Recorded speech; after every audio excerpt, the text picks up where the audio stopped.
આજે આપણે date function વિશે માહિતી મેળવીશું, જેમાં સૌથી પહેલા નાવ જે સમય અને તારીખ દર્શાવે છે, તે માટે MySQL પ્રોમ્પ્ટમાં સિલેક્ટ નાવ સેમિકોલન અહીંયા તારીખ અને સમય જોવા મળે છે. કરંટ અંડરસ્કોર ડેટ જેના દ્વારા ફક્ત તારીખ મેળવી શકાય છે. Select current underscore date semicolon તો ફક્ત તારીખ જોવા મળે છે. કરંટ અંડરસ્કોર ટાઈમ ફક્ત સમય મેળવવા માટે. Select current underscore time semicolon આ પ્રકારે ફક્ત સમય મેળવી શકાય છે. ડે આપેલ તારીખમાંથી ફક્ત દિવસને અલગ કરી શકાય છે. સિલેક્ટ ડે જેમાં નાવ આપી શકાય છે, જેથી ફક્ત આજની તારીખ 3 જોવા મળશે. તે જ રીતે નાવના બદલે પર્ટિક્યુલર કોઈ તારીખ પણ આપી શકાય છે, જે ઇન્વર્ટેડ કોમામાં દર્શાવીશું, વર્ષ, મંથ અને દિવસ, જેથી આઉટપુટમાં 12 જોવા મળે છે. મંથ આપેલ તારીખમાંથી મંથને અલગ કરવા માટે. સિલેક્ટ મંથ નાવ જેથી બીજો મહિનો.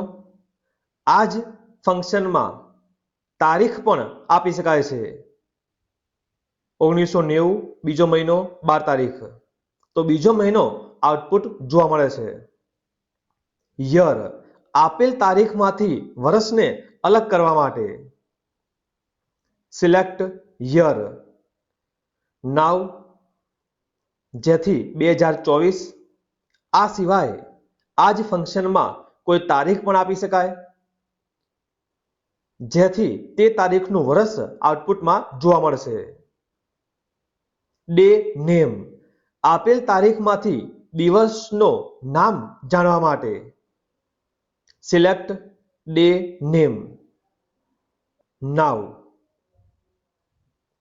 જેથી સેટરડે દિવસ ગણીશું. આ જ રીતે આ જ ફંક્શનમાં કોઈ તારીખ પણ આપી શકાય છે, જે તારીખનો વાર જોવા મળશે, મંડે. મંથ નેમ અગાઉની જેમ મંથનું નામ પણ જાણી શકાય છે, તે માટે સિલેક્ટ મંથ નેમ જ્યાં નાવ આપીશું પહેલા, જેથી ફેબ્રુઆરી. આ સિવાય કોઈ તારીખ પણ તે ફંક્શનમાં વાપરી શકાય છે, તો તે તારીખમાંથી મંથનું નામ દર્શાવશે. ડે ડિફરન્સ મતલબ તારીખનો ડિફરન્સ જાણવા માટે, જે તમને દિવસમાં મળશે. સિલેક્ટ ડે ડિફ જેમાં પહેલી તારીખ આપીશું, અલ્પવિરામ બીજી તારીખ, તો બંને વચ્ચેનો ડિફરન્સ દિવસોમાં જોવા મળશે, -8. આ જ ફંક્શનમાં તારીખમાં ફેરફાર કરીને પણ જોઈશું. 5મો મહિનો બીજી તારીખ, બીજો મહિનો બીજી તારીખ, તો 89 દિવસ. આ પ્રકારે દિવસનો ડિફરન્સ મેળવી શકાય છે. સબ ડેટ મતલબ તારીખનો તફાવત કરવા માટે, જેમાંથી અમુક દિવસ બાદ કરી શકાય. સિલેક્ટ સબ ડેટ જેમાં તારીખ આપીશું 1990/12, અલ્પવિરામ ઇન્ટરવલ 10 ડેઝ મતલબ 10 દિવસ બાદ કરીને આઉટપુટ જોવા મળશે. 12 તારીખ છે, બીજી તારીખ જોવા મળે છે. આ જ રીતે એડ ડેટ જેમાં તારીખમાં દિવસો ઉમેરી શકાય છે. સિલેક્ટ એડ ડેટ તારીખ આપીશું, અલ્પવિરામ ઇન્ટરવલ 10 ડેઝ, તો 10 દિવસ પછીની તારીખ તમને જોવા મળશે, 22. વીક આપેલ તારીખમાંથી વીક જાણવા માટે આખા વર્ષનું ટોટલ 52 વીક આખા વર્ષમાં હોય છે. Select week. નાવ આપીશું કરંટ તારીખનો વીક જાણવા માટે ચોથું વીક ચાલુ છે. તે જ રીતે આ જ ફંક્શનમાં કોઈ તારીખ પણ આપી શકાય છે. સિલેક્ટ વીક, જેમાં તારીખ લઈશું 12મા મહિનાની 20 તારીખ, તો 50મો વીક હાલ ચાલુ છે તારીખ મુજબ કહી શકાય. વીક ડે કે અઠવાડિયાનો કયો દિવસ છે તે જાણીશું. સોમવાર મતલબ 0, આ પ્રકારે આઉટપુટ જોવા મળશે. વીક ડે નાવ. 5મો દિવસ મતલબ સેટરડે. તે જ રીતે વીક ડેમાં કોઈ તારીખ પણ આપી શકાય. તે દિવસે 0 મતલબ સોમવાર ગણીશું. ડે ઓફ યર, 365 દિવસ હોય છે આખા વર્ષમાં. કયો દિવસ છે તે દિવસ પણ મેળવી શકાય છે. સિલેક્ટ ડે ઓફ યર નાવ, જેથી હાલ તારીખ મુજબ 34મો દિવસ ચાલુ છે, જેમાં કોઈ પર્ટિક્યુલર તારીખ પણ આપી શકાય છે.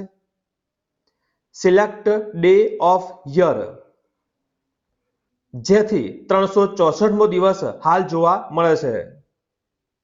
લાસ્ટ ડે, પર્ટિક્યુલર મહિનાનો છેલ્લો દિવસ કયો હશે તે તારીખ સાથે જાણવા માટે, જેમાં સિલેક્ટ લાસ્ટ અંડરસ્કોર ડે, જેમાં કોઈ તારીખ આપીશું અથવા તો નાવ. આ મહિનામાં 29 ફેબ્રુઆરી 2024 અંતિમ દિવસ ગણીશું. તે જ રીતે તેમાં કોઈ પર્ટિક્યુલર તારીખ પણ આપી શકાય છે. તારીખ આપીશું તો તે મહિનાની અંતિમ તારીખ જોવા મળશે 28/2/1990. હવર મતલબ સમયમાંથી કલાકને અલગ કર દર્શાવવા માટે. સિલેક્ટ અવર નાવ, જેથી કરંટ સમયમાંથી કલાક જોવા મળશે. પર્ટિક્યુલર સમય પણ આપી શકાય. આ સિવાય મિનિટ જાણવા માટે તો સૌથી પહેલા નાવથી તારીખ અને સમય દર્શાવીશું, ત્યાર પછી મિનિટ ફંક્શનનો નાવમાં ઉપયોગ કરીશું. મિનિટ જેમાં દર્શાવીશું નાવ, જેથી ફક્ત મિનિટ તમને જોવા મળશે 31. આ જ રીતે સેકન્ડ પણ મેળવી શકાય છે. સિલેક્ટ સેકન્ડ, જેમાં નાવ તો પર્ટિક્યુલર સેકન્ડ તમને જાણવા મળશે 38. આ સિવાય નાવમાં પર્ટિક્યુલર સમય પણ ફોર્મેટમાં દર્શાવી શકાય છે. પીરિયડ એડ, જેના દ્વારા મંથ ઉમેરી શકાય છે પર્ટિક્યુલર વર્ષ અને મંથમાં. સિલેક્ટ પીરિયડ અંડરસ્કોર એડ, જેમાં વર્ષ અને મંથ આપીશું. અલ્પવિરામ 5 મંથ ઉમેરવા છે તો પાછળ 7 મંથ જોઈ શકાય છે. આ પ્રકારે મંથમાં વધારી પણ શકાય, જેમ કે 200, તો જેથી વર્ષ અને મંથ બંનેમાં ફેરફાર થયેલો જોઈ શકો છો. પીરિયડ ડિફ મતલબ ડિફરન્સ, મંથમાં ડિફરન્સ જાણવા માટે. સિલેક્ટ પીરિયડ અંડરસ્કોર ડિફ, જેમાં વર્ષ અને મંથ દર્શાવીશું. અલ્પવિરામ વર્ષ અને મંથ બંને વચ્ચેનો ડિફરન્સ જે મહિનામાં જોવા મળશે 408 મહિના. આ જ પ્રકારે સબ ટાઈમ મતલબ સમયમાંથી સમયને બાદ કરવા માટે. સિલેક્ટ સબ ટાઈમ, જેમાં તારીખ, ત્યાર પછી સમય, કલાક, મિનિટ, સેકન્ડ અને માઇક્રો સેકન્ડ્સ. સેકન્ડમાં બાદબાકી કરવા માટે, તો આ પ્રકારે 21/16 સેકન્ડ આઉટપુટમાં જોઈ શકો છો. આ જ રીતે એડ ટાઈમ, જેથી સમયમાં અમુક સેકન્ડને ઉમેરી શકાય છે. તે માટે સિલેક્ટ એડ ટાઈમ, અગાઉની જેમ તારીખ અને સમય દર્શાવીશું, કલાક, મિનિટ અને સેકન્ડ, જેમાં સેકન્ડને ઉમેરીશું, જેથી 26 સેકન્ડ વધારો થયેલો જોવા મળે છે. આવા જ કોપા સંલગ્ન તમામ વિડીયો માટે ચેનલને સબસ્ક્રાઇબ કરો. જલ્દી મળીશું નવા વિડીયોમાં.